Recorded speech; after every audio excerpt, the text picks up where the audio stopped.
It began like a whisper, barely there, a tickle at the edge of perception, so faint that, if I hadn't been paying attention, I would have missed it altogether. I remember the first time clearly, though it was such a minor thing. I was in my apartment, looking for my phone charger. I always keep it plugged into the wall outlet by my desk. Always.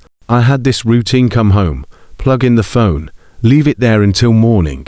But that night, it wasn't there. Not on the desk, not on the floor. My first thought was that I'd been careless, moved it without thinking. I checked my bag, the living room, every possible nook I could have dropped it in. Finally, I found it in the kitchen, wrapped up neatly, sitting on the counter, next to the toaster. I chuckled to myself, a little embarrassed by my own absent-mindedness. I mean, it happens, right? We get distracted. Maybe I had brought it in there while making dinner, and just forgot. Harmless. I plugged it in, and didn't give it another thought. The next day, though, it happened again. I'd set my keys down in the bowl by the door when I got home, something I've done every day, for as long as I can remember. But when I went to leave for work the following morning, they weren't there. They were in my jacket pocket. I didn't remember putting them there.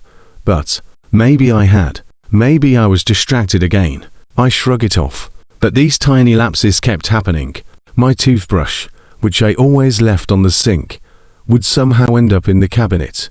The book I'd been reading in bed would move from the nightstand to the kitchen table by the time I woke up. At first, it was easy to explain away. A lapse in memory, a fleeting distraction. But after a while, it stopped being funny. One night, I woke up to a faint noise.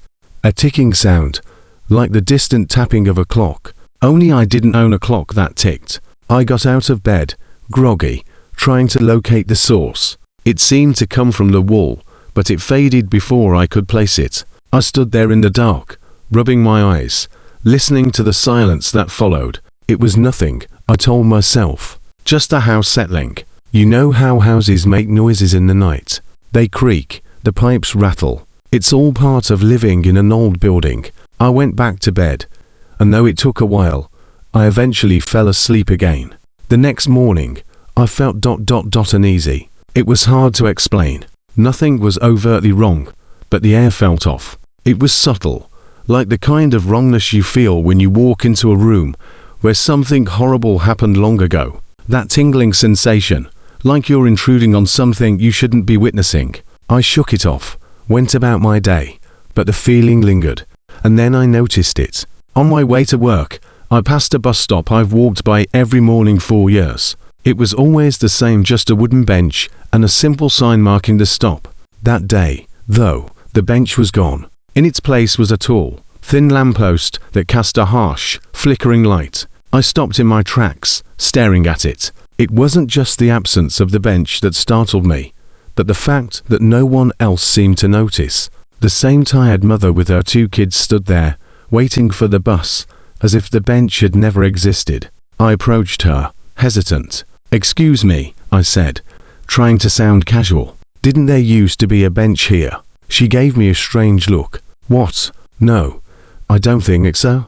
Her two kids stared at me with wide, unblinking eyes, and suddenly I felt ridiculous. Of course, she wouldn't notice. She probably wasn't even paying attention to things like benches. She had kids to worry about. I nodded awkwardly, muttering an apology, and continued on my way. But I couldn't shake the feeling. The bench had been there. I was sure of it. I even remembered sitting on it once, waiting for a friend. How could it just disappear overnight, with no one noticing but me? That's when I started paying attention. The next few weeks became an exercise in quiet paranoia. Every day, I looked for the changes, small things, easy to miss, and they were there. Always. The shifts were never drastic, never dramatic. My coffee cup, which I always placed handle out, would be handle in the next morning. A painting in the hallway of my apartment building, once of a field of flowers, was now a coastline with no explanation, and no one else noticed. Not my neighbors, not my friends, no one. I tried talking about it, at first. I brought up the bus stop bench to a co-worker, Sarah, just as we were grabbing lunch. She gave me this half-interested nod. The kind you give someone who's talking but you're not really listening. Oh, weird, she'd said, scrolling through her phone. No one cared. Worse, I started to feel like I was the problem. Maybe I was misremembering. Maybe I was losing my mind. The shifts kept happening, more frequently now. I started making notes, trying to catalogue everything that felt off. Some days, it was subtle, a word in a book that seemed slightly different than I remembered. Other days, it was something bigger. My reflection, for instance. I was brushing my teeth one morning when I noticed that the reflection of my hand moved just a second too late. It was so slight, almost imperceptible, but I knew it had happened. I froze, staring at myself in the mirror. There was a cold dread in my stomach. I waved my hand, and the reflection followed perfectly, but my mind couldn't let go of that delayed moment. I started avoiding mirrors after that. I became obsessed. Sleep slipped through my fingers. Every hour awake consumed with hunting for more deviations, more cracks in the world. They were everywhere. Once you started looking. A street sign that used to read Oak Street now said Oak Street. The woman at the coffee shop had a scar on her chin one day, then none the next. Every time I tried to explain these things to others, they'd shrug it off. Sarah started avoiding me. My parents, when I called them, laughed, telling me I was working too hard, that I should take a break. But I couldn't take a break. I couldn't not see the shifts. I started recording everything, keeping meticulous track of what the world should be versus what it had become. But the more I documented, the more frustrated I became. There was no pattern, no logic, just random, senseless shifts, small enough that they could be brushed off, but persistent enough that they began to drive me mad. The worst part was how lonely it all felt. No one else noticed. No one else cared. It was just me, staring at a world that was quietly falling apart at the seams, piece by piece, while everyone else carried on like nothing was happening. Until I met her. It was a Thursday night, and I was sitting in the park, staring at a tree that I swore had been on the other side of the path the day before. I was exhausted, barely holding on, when I heard a voice behind me. "You see it, don't you?" I turned, and there she was. A woman, standing just a few feet away, watching me with the strangest expression, like she knew exactly what I was going through. She was tall, pale, with dark hair tied back in a messy knot. But it was her eyes that struck me. There was recognition there. Understanding. "What do you mean?" I asked, my voice trembling. "The changes," she said, stepping closer. "The shifts. You see them too, don't you?" My heart skipped. You know about them," she nodded, smiling softly. "I've been noticing them for years."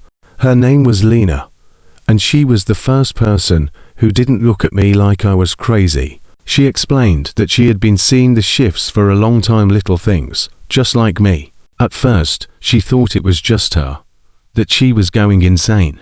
But the more she noticed, the more she realized the truth. The world was changing, not dramatically, but in increments, almost like someone or something was testing reality, pushing the limits to see how much could be altered without anyone catching on. "Why?" I asked her, my voice barely above a whisper. "Why is this happening? Why are we the only ones who see it?" Lena shook her head. "I don't know. But there are others. People like us. We're the only ones who can sense the cracks. What do we do?" I asked, desperation creeping into my voice. She smiled, though it was tinged with sadness. "We try to survive. We track the changes. We try to stay ahead of it. Maybe, if we can figure out the pattern, we can stop it." For the first time in weeks, I felt hope. Lena became my anchor.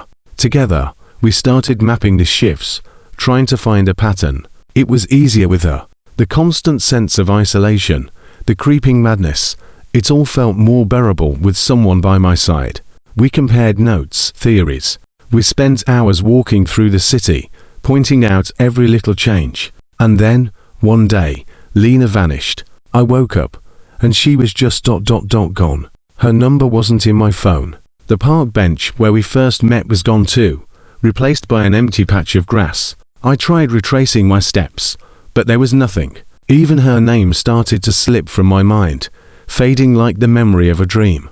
That night, I lay in bed, staring at the ceiling, overwhelmed by the silence. I felt the world shift again, a slight tremor in the air. My heart pounded in my chest. Something was coming, something worse than the shifts. And then I heard it, the ticking, not from the walls this time, but from the air itself, as if reality was counting down to some inevitable, irreversible change. The ticking grew louder, and then it stopped. The world went silent.